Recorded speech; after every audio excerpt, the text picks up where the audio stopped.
खुद को कर बुलंद इतना कि हर तकदीर से पहले खुदा पूछे बंदे से कि बता तेरी रजा क्या है। ये हमने लाइन बहुत बार सुनी है और ये लाइन बिल्कुल सटीक बैठती है नेपाल क्रिकेट टीम के साथ। जिस तरह से नेपाल क्रिकेट टीम मेहनत कर रही है, जिस तरह से हर मैच में नेपाल हमें एक स्टेप आगे आता हुआ दिख रहा है, खुदा खुद पूछेगा कि बता तेरी रजा क्या है। तो बस मेहनत करता रहे और जो तेरी रजा होगी वो अंजाम होगा।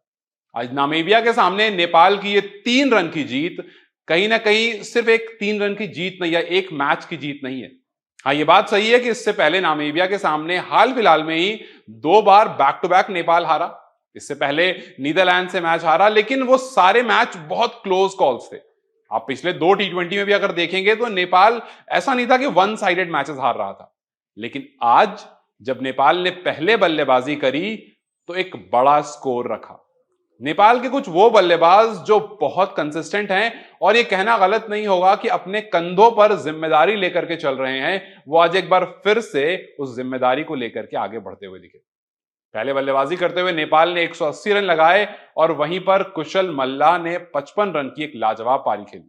दीपेंद्र आर्य जो पिछले कुछ मैच से लगातार परफॉर्म कर रहे हैं, आज 16 रन मारकर जरूर चले गए, लेकिन ये पारियां जो है, जो दीपेंद्र के बल्ले से आ रही है, जो कुशल मल्ला के बल्ले से आ रही है, जो रोहित पौडेल के बल्ले से आ रही है, ये वो पारियां हैं जो नेपाल को एक अलग लेवल पर लेकर जा रही है। अगर आप कुशल मल्ला की लास्ट कुछ पारियों को देखेंगे तो पिछले 3 पारियों को ही देख लेते हैं। 55, 11, 32। T20 क्रिकेट में 30 से ऊपर का स्कोर एक अच्छा स्कोर माना जाता है और कुशल लगातार अच्छे स्ट्राइक रेट से रन बनाते हैं। वहीं अगर दीपेंद्र की तरफ देखें तो ये एक ऑलराउंडर बंदा, मतलब ये वो बंदा है जो बहुत जल्दी आईपीएल में भी फीचर हो सकता है। गेंदबाजी करने आता है तो मानो गेंदबाज बन जाता है, बल्लेबाजी करने आता है तो बल्लेबाज बन जाता है। वो जो हम रविंद्र जडेजा के लिए कहते हैं कि जडेजा दोनों तरफ से परफेक्ट है और शायद इसीलिए वो नंबर 1 ऑलराउंडर है।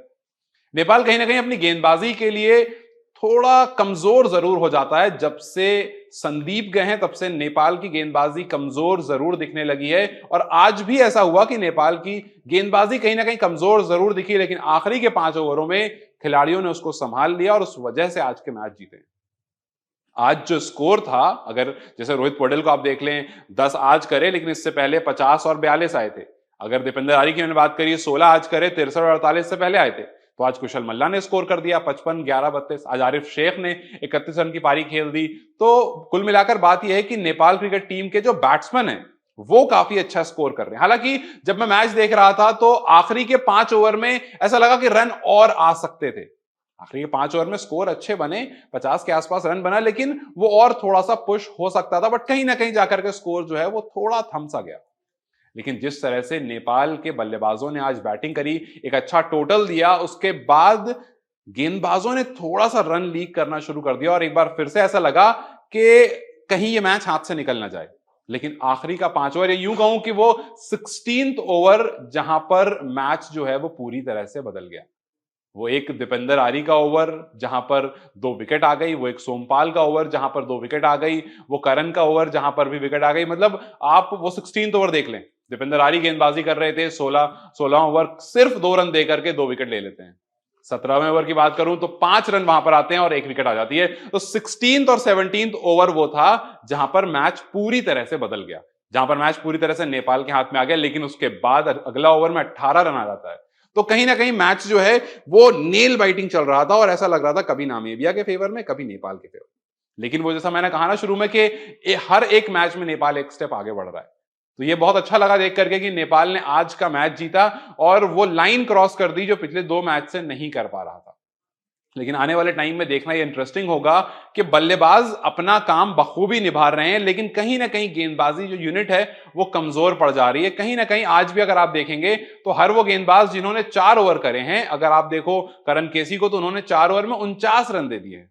सोमपाल को देखोगे 4 में 34, T20 के हिसाब से ठीक है। दीपेंद्र 4 ओवर में 29 रन काफी, ऐसा मैंने कहा दीपेंद्र के बारे कि जब वो गेंद पकड़ते हैं तो लगता है गेंदबाज हैं, जब बल्ला पकड़ते हैं तो लगता है बल्लेबाज हैं। 4 ओवर 29 रन 2 विकेट उन्होंने ली। सोमपाल का भी 4 over 34 run 2 wicket, 4 over 49 run और 2 विकेट करण केसी। तो कुल मिलाकर कहीं ना कहीं गेंदबाजी थोड़ी और बेहतर हो सकती है। हालांकि आज 5 ओवर आखिरी का अच्छा रहा, नेपाल के फेवर में रहा और इस वजह से वो मैच जीत गए। लेकिन शुरू में जिस तरह से रन लीक हुए थे, मैच हाथ से निकल भी सकता था। चलिए उम्मीद करते हैं कि जिस तरह से नेपाल आगे बढ़ रही है, अभी जैसा मैंने पहले भी कहा है कि एक एक मैच के रिजल्ट्स जो हैं वो एक बड़े टूर्नामेंट में आपको शायद एक बड़ा फेवरेबल रिजल्ट आता हुआ ना दिखे, लेकिन ये जो मैचेस हैं, ये जो कॉन्फिडेंस बूस्ट करता है खिलाड़ियों में, यही धीरे धीरे कर करके आपको बहुत आगे लेकर के जाएगा। और अभी भी मुझे इंतजार है उस फ्रेंडशिप कप का जो इंडिया में आकर के नेपाल खेलेगा।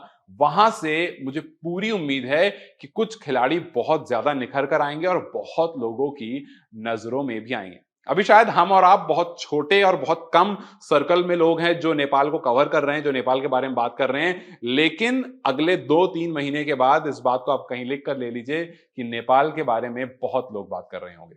चलिए उम्मीद करते हैं कि नेपाल इसी तरह से ग्रो करता रहे और कुछ अच्छी क्रिकेट हमें दिखाता रहे। शुक्रिया।